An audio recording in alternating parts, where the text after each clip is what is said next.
Hello, bourbon and bacon enthusiasts. Great to see everybody. As rough as 2020 was, our bourbon and bacon virtual event in November of 2020 was spectacular. Who knew we could have so much fun virtually? We did that night. Obviously, we weren't at the height of the pandemic going to be able to all get together and pack binnies like we normally do, like we wish we could have. So we made the best of it. And we pulled off a great virtual event with three wonderful speakers, very insightful, very interesting, and a lot of people were involved. And most importantly, we raised a ton of money for the Cystic Fibrosis Foundation, and that's what this is all about.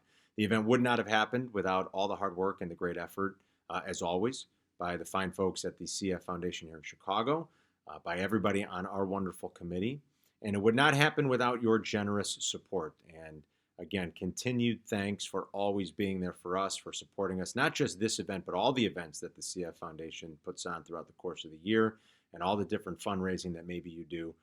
Without you, we wouldn't be so close to finally finding a cure for cystic fibrosis. So let's keep fighting the good fight.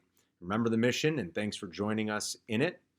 We are already planning on some stuff for 2021. More on that in a second. But I wanted to take a minute just to talk about infinity bottles. About, I don't know, maybe 3-4 months ago on my Whiskey Wednesday review one night, I talked about infinity bottles, and I got hit up by a lot of people on social media who had never even heard of that, but loved the idea.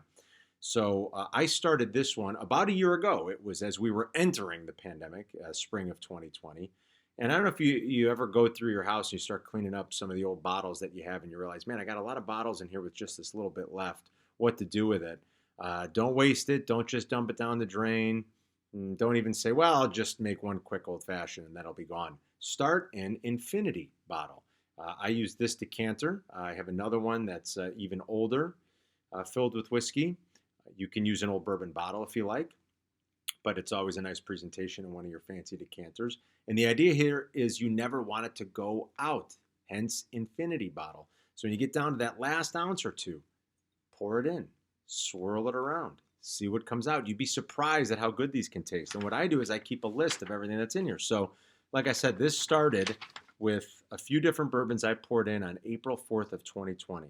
Some Blanton's, wow, a Blanton's Binny's pick, some Elmer, some very old Barton. The last thing I added to this was on December 29th, right before the new year, going into 2021, and that was a little Wild Turkey Rare Breed, the last ounce or so of that. That's what's in here. I haven't taken too much out of this yet, actually. I got to get some buddies over to start sampling this to see how it is. I've tasted it. It's pretty good, actually. So never let it go out. You can mix bourbon and rye if you like. I choose to keep them separate, but hey, get nuts and have fun.